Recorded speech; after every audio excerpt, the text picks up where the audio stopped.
Welcome, everybody, to the Entrepreneurial CPA show. Here, as always, with a deep dive you need to break through the box and punch above your weight. As always, I'm Garrett Wagner, your Entrepreneurial CPA channel co-host.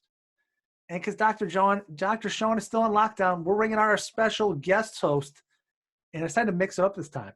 I decided to go young, the youngest 40 under 40 ever. That's right, set the record many years in a row. Of course, he's breaking that trend as he gets older now, but he was the youngest ever. Caleb Jenkins of RLJ Financial Services. Caleb, how's it doing today? Hey, Garrett, it's great to be on with you today. It's awesome to finally meet after so many years of missing each other at the 40 Under 40 show. I know, the 40 under 40 is a great time, but it feels like such a busy time of the year for so many of us. We can't get there. And it's nice we can virtually connect like this, even during these COVID-19 times. And I believe you were telling me before this, you got a special day. You got your sister's wedding coming up. Oh yeah, it's gonna be awesome. So she's totally changed the layout and the format of it. It was gonna be a big wedding. Now it's just gonna be our family by ourselves. So, or just close family. So yeah, it's gonna be an interesting day. Well, I love to see that kind of resilience, like we're all dealing with right now, whether we're in a firm, an organization, accounting department. How do we be resilient? How do we not just, like you said earlier, not just survive COVID-19, but how do we thrive? And I thought we could talk a little about kind of planning for the future. How do we use everything we went through to be a catalyst for change and a positive mindset? Because that's something we talk about. If you want to be relevant going forward and you want to be entrepreneurial going forward, you've got to plan for the future and have a much more innovative mindset than before. So Caleb, what have you been doing and your firm and your community and your peers to really kind of survive and thrive through COVID? Yeah. So, I mean, the biggest thing, I think our firm, like a lot of firms, initially let COVID happen to us, and we did not shift to meeting COVID head on and saying, how can we use COVID to accomplish our end goals? This can be a negative quote or a positive quote, but there's a quote that I really like that, I mean, again, people use it in negative sense politically or positively, but is never let a good crisis go to waste. And I think there's a lot of positives to that in the sense that we can, if there's a crisis, we can let it go to waste and let it happen to us, and we'll hit the floor. But when we embrace the crisis and realize the good that the crisis can bring, we can transition. Maybe it's the items that we've always wanted to accomplish in our firms, but never got to the point where we were able to fully embrace them. Or maybe we had pushback from our clients about, like you were mentioning with bill pay, with writing checks and et cetera, just simple little things that we've been preaching for 10 years. But it's taken, I mean, we've got a pretty good mass adoption across our client base, but there's been those residual hang on clients to the past, and opportunities like this can allow us to present the reason again, but from a different perspective, to embrace change. For like us, it's on-site meetings versus virtual meetings with Zoom. And again, that's very basic. I do Zoom meetings all day, every day, but then there's a couple of meetings that it's like a client meeting in the office. And so we got to change up my structure and I mean, again, grab stuff in a different format to present stuff in person versus virtually. Virtually, it's a piece of cake. I mean, all I got to do is just remove whatever's behind my thing on my screen, and I can click share screen and go from there. But it's a whole different mindset between the two. And I think the basis is understanding what's going to happen in the future, and how do we embrace that to accomplish our end goal. Yeah, and it's one of those things we see that, like, let's take, you mentioned bill pay. Let's take portals, for example. Almost every firm out there has a portal. Yep. Now, if you go back to January 1st of this year, firms across the US, portal use was probably somewhere around, I'm going to guess 30%. 30% of clients across the country, all firms, got the return via portal. Well, suddenly now, April 1st, it's now like 99% of clients got the return via portal. To your point, we could do it before, we didn't have adoption. Now we've got mass adoption. Your clients are going to learn how to do that. And that's the benefit. Now, like you said, let's plan for the future. Let's be proactive, like we talked about. Don't go back. These few changes you were forced to make, or many, keep on it. Refine those, get better at it. Kind of like you mentioned with Zoom. You were already using Zoom before. You're probably a little bit better at it today than you were 60 days ago. Yep.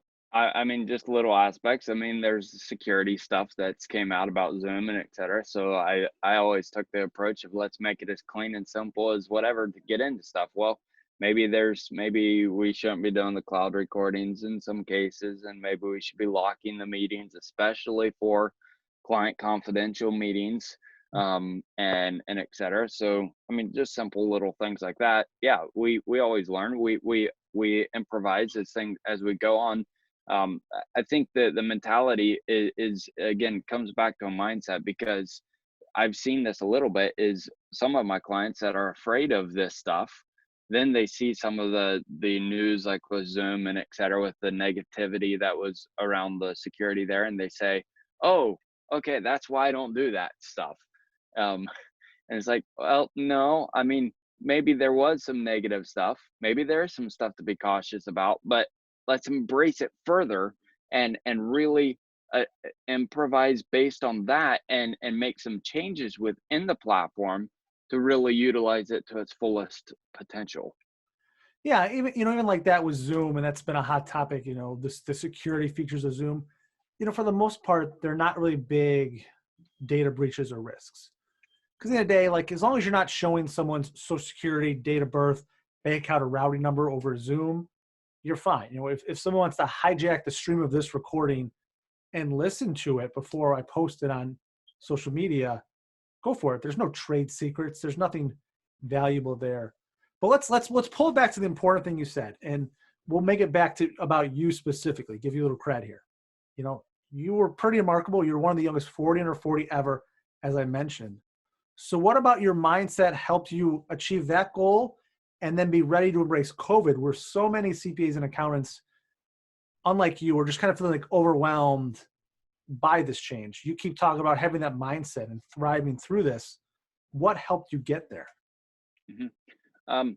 So going back through my history, so or before COVID, so it's an aspect of really I've never embraced just the total traditional approach. I'm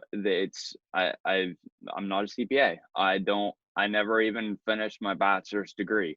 I mean, there's a lot of things about that I'm non-traditional in that aspect. I just got to work, and I was doing QuickBooks when I was started tracking my own stuff when I was 8 or 9, and had a couple different small business enterprises for a couple years, and went with that. That's how I got into this. My dad had a tax accounting firm, so I got started there, loved it, and basically he gave me the free reins to do what I wanted to do.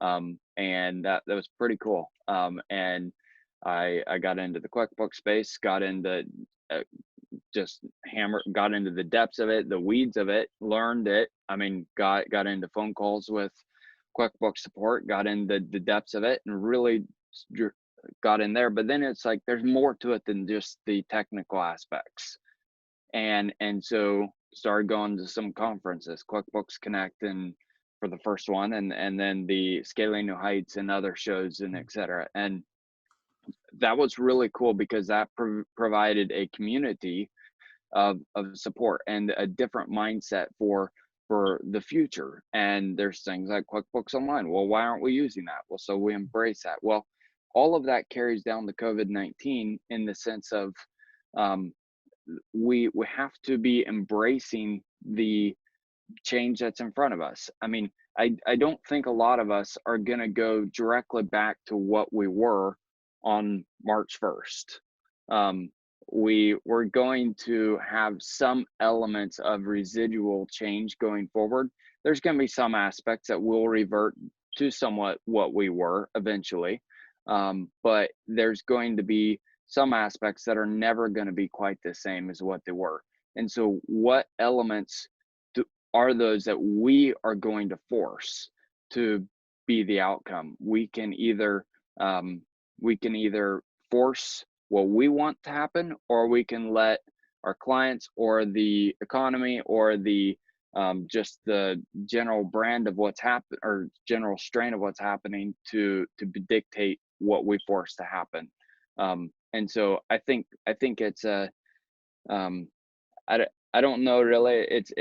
It comes down to our, as you open the resilience aspect of, are we going to just sit back and do nothing, or are we going to,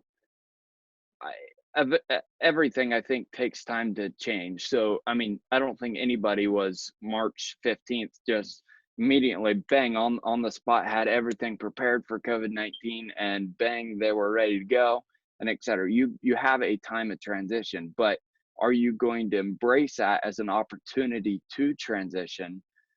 And when you get there, you're finally ready to go, or are you going to just stay there in the weeds and continue to mope about what actually happened, and not being able to get your work done, and or not be able to go into work or the office, or not be able to meet with your clients, or whatever the case may be? Are you just going to continue to mope about all that, or are you going to embrace it as an opportunity to do what really matters? And I think that's really, what you said is really important. We talk about that all the time. If you want to be a successful accountant, advisor, CPA, an entrepreneurial CPA, having that vision of where you're going. And that sounds like a Yep. lot of what you're saying, that you had that vision of where you wanted to go, and whether COVID-19 happened or not, you're still moving along that path, and you change a little bit, but you still say, here's what we believe in as a company. Here's what we value. Here's what we're doing. Having that direction helps tremendously. The other part you said, which I really like, another one of those things we talk about, collaboration. Typical CPAs hate to collaborate with others. And I think that's really important during these times, is we're all in this together. There's more work than possibly can go around. Let's collaborate with others. So I think we'll have you back for another episode and talk a little bit more about collaboration. So that's all we got time we have for today. Caleb, thank you for stopping by. Thank you, everybody, for tuning in. If you got questions, you know the drill. Reach out to me on social media. We're happy to talk. You can click to subscribe to the YouTube channel. Stay up to date as always. And during these unique times, we challenge you to take action to change the world and continue to invest in yourself.